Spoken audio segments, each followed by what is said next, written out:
Assalamualaikum warahmatullahi wabarakatuh. Perkenalkan, nama saya Raska Dimas Prastio dengan NIM 2892150322 dari Prodi Manajemen. Di video kali ini saya akan mempresentasikan hasil ujian akhir semester mata kuliah pasar uang modal dengan dosen pengampu Bapak Mulyono. Baik, di sini saya akan menjelaskan pengertian pasar uang. Yang kedua, instrumen yang diperjualbelikan di pasar uang. Yang ketiga, ciri-ciri dan tujuan pasar uang. Keempat, peserta pasar uang. Kelima, pengertian pasar modal. Keenam, instrumen yang diperjualbelikan di pasar modal. Ketujuh, pasar modal di Indonesia. Kedelapan, peran pasar modal. Dan yang terakhir, manfaat pasar modal. Di sini saya akan menjelaskan pengertian pasar uang. Pasar uang secara universal didefinisikan sebagai pasar yang memperjualbelikan mata uang negara yang berlaku di dunia. Pasar ini disebut juga sebagai pasar valuta asing atau bales atau foreign exchange atau forex. Resiko yang ada pada pasar ini relatif besar dibandingkan dengan jenis investasi lainnya. Namun, keuntungan yang mungkin diperoleh juga relatif besar. Nah, contohnya adalah transaksi forex di BEG, BES, agen forex di internet, dan lainnya. Baik, yang kedua ada instrumen yang diperjualbelikan di pasar uang. Yang pertama ada sertifikat Bank Indonesia atau disebut SBI. SBI adalah surat berharga dalam mata uang rupiah yang diterbitkan oleh BI sebagai pengakuan utang berjangka waktu pendek. Biasanya hanya sekitar 1-3 bulan saja. Yang kedua ada surat berharga pasar uang atau disebut SBPU. SBPU merupakan surat berharga yang diterbitkan dan sudah ditandatangani oleh nasabah serta pemilik dana. Yang ketiga, sertifikat deposito. Sertifikat deposito adalah produk tabungan yang menghasilkan bunga untuk jangka waktu yang tertentu. Dan keempat, call money. Call money adalah kegiatan peminjaman dana antar bank dalam jangka waktu pendek. Yang kelima ada commercial paper. Commercial paper adalah salah satu instrumen pasar uang berbentuk surat berharga yang diterbitkan oleh perusahaan swasta dan BUMN. Yang keenam ada repurchase agreement yang dikenal dengan sebutan repo. Transaksi repo adalah jual beli efek di mana peminjam berjanji untuk membelinya kembali pada waktu dan harga yang telah ditetapkan. Yang ketujuh ada treasury bills dan yang terakhir ada promissory notes. Baik, di sini saya akan menjelaskan ciri-ciri dan tujuan pasar uang.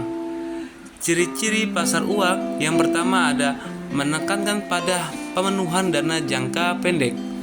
Lalu yang kedua, mekanisme pasar uang ditekankan untuk mempertemukan pihak yang mempunyai kelebihan dana dan membutuhkan dana. Yang ketiga, tidak terikat pada tempat tertentu seperti halnya pasar modal. Lalu selanjutnya untuk tujuan pasar uang, yaitu yang pertama untuk memenuhi kebutuhan jangka pendek. Yang kedua untuk memenuhi kebutuhan likuiditas. Yang ketiga untuk memenuhi kebutuhan modal kerja. Dan yang keempat untuk memperoleh penghasilan dengan tingkat suku bunga tertentu. Selanjutnya bab 4 peserta pasar uang.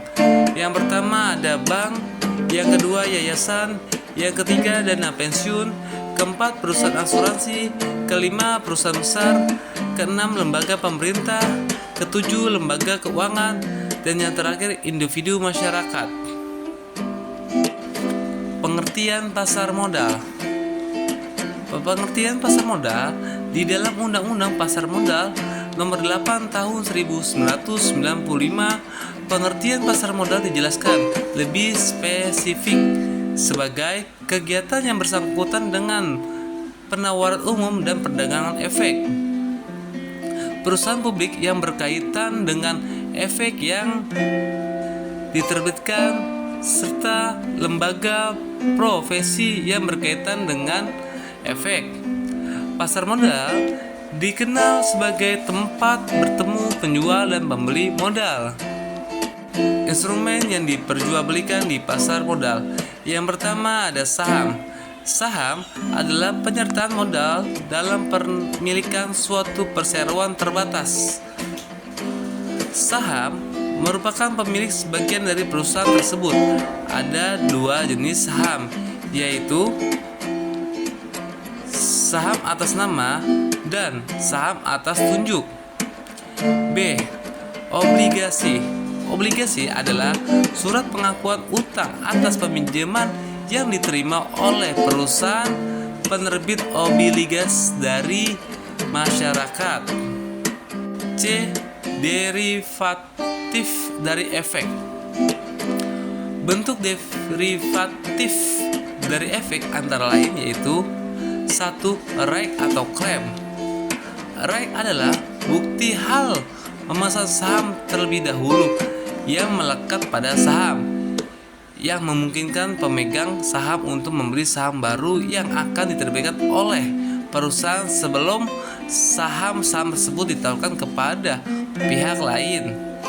Yang kedua, waran, yaitu efek yang diterbitkan suatu perusahaan yang memberi kepada pemegang saham untuk memesan saham dari perusahaan tersebut pada harga tertentu untuk 6 bulan atau lebih.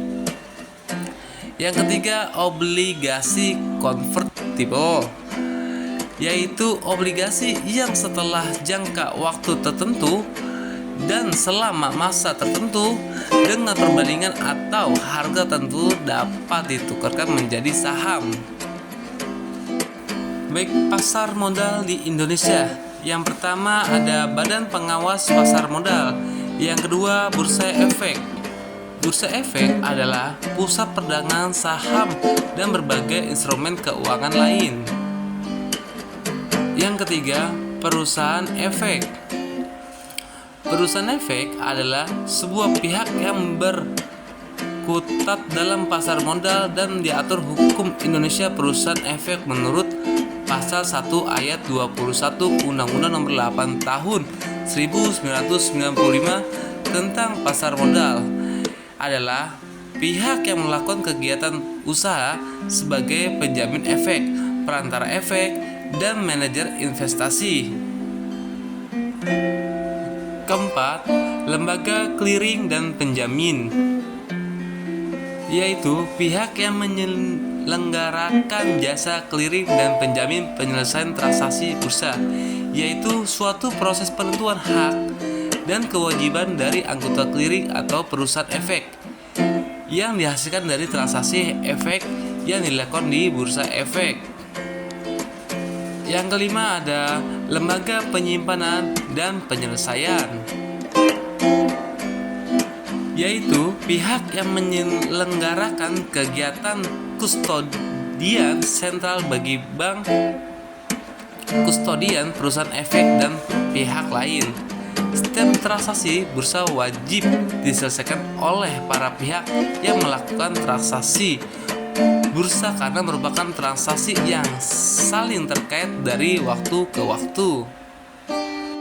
Peran pasar modal. Yang pertama, sebagai fasilitas dalam melakukan interaksi antara pembeli dan penjual untuk menentukan harga saham atau surat berharga yang diperjualbelikan.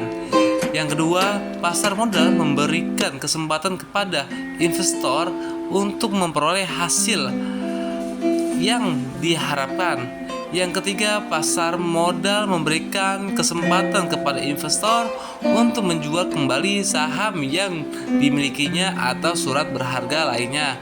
Yang keempat, pasar modal menciptakan kesempatan kepada masyarakat untuk berpartisipasi dalam perkembangan suatu perekonomian.